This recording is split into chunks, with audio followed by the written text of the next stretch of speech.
This slide is showing the general anatomy of the gas exchange system, and it's a relatively easy one comparing it to other systems. Most of you are pretty familiar with all these structures. So the pharynx is just the name for the back of the throat. You got the air going in the nasal cavity and then through the pharynx and then into the trachea.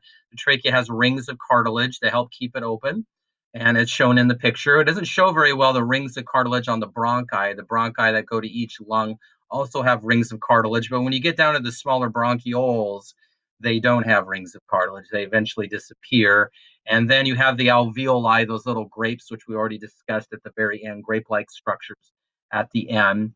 And then the diaphragm is kind of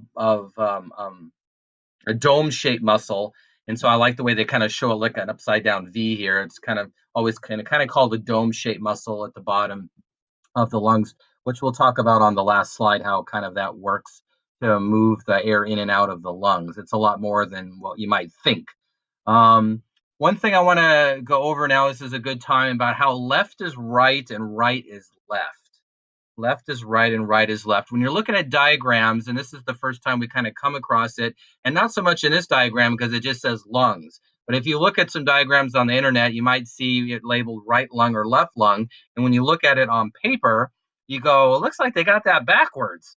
I kind of know my left hand, and it seems like the thing on the left, that should be the left lung. But when you look at diagrams in the book, it's kind of like from here. If you're looking at me speaking here, my right hand, this is my right lung, but when you're looking at me, it looks like it's on my left side. So if that makes any sense at all to you. So when you're looking at diagrams in the book, when you see, like, say, the right side of the heart labeled or the right lung labeled, you're going to go, isn't that backwards? And no, they have it correctly. They're doing it from the perspective of you're the person. Okay. I just wanted to clear that up now, and that's the lung anatomy.